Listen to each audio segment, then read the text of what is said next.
Ինչ-ինչ, բայց առաջարկվող մասնագիտությունների ցանկը այս տարիների ընթացքում զգալի ընդլայնվել է ընդհուպ մոտենալով 20-ի սահմանագծին։ Այսօր ուսումնարանում 15 խումբ է գործում 7 մասնագիտությունների գծով, 213 աշակերտներից 101-ը հանրապետության շրջաններից են Ստեփանակերտ ժամանել։ Ուսումնարանի բոլոր աշակերտներն էլ պետպատվերի շրջանակներում են սովորում եւ կրթաթոշակ ստանում 4600 դրամ։ Սա նշանակում է, որ առկա է տրամադրությունը նման հաստատություններում ողջունելու մեր քաղաքացիների ուսումը։ Դրան հակառակ ուսումնարանում սովորելու ցանկություն ունեցողների թիվը չի աճում։ Աշակերտի պակասություն, աշակերտի, կարդացողի պակասություն։ Նախասիրությունների հարցում էլ շատ բան չի փոխվել։ Վարսահարդարություն, մեքենաների սպասարկում եւ շահագործում, խոհարարություն, վերջին շրջանում նաեւ շինարարության հետ կապված մասնագիտություններ։ Անկախ առաջարկի բազմազանությունից դիմորդների մեծ մասը հենց այս շարքից է ընտրություն կատարում։ Ուսուցչական կոլեկտիվի հետ հանդիպման ընթացքում փոխվարչապետը նաեւ այս թեմային է անդրադարձել։ Ուսուցիչները ոչ միայն պետք է որակյալ կադրեր պատրաստեն, այլև պետք է դիմորդների նախասիրությունները հստակեցնելու հարցում իրենց դերն ունենան։ Վստահ եմ, որ նաև այցս նպաստելու է, որպեսզի գիտակցի մանկավարժական կազմը, որ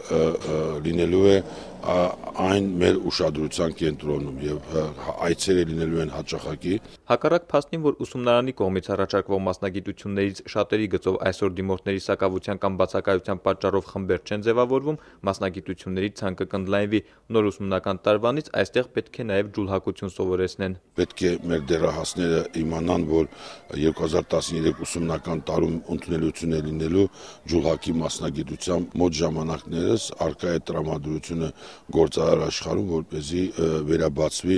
Ղարմետաքս կոմբինատի տարածքի բազայի վրա կտորի արտադրությունը։ Հանդիպումը նաև ուսումնարանի խնդիրներից խոսելու առիթ էր։ Ուսումնական այս հաստատությունը դեռ մնում է տանվորի կարգավիճակում Ստեփանակերտի համար 4 դպրոցի հարկի տակ։ Սուղ կարիք ունեմ տարածքի,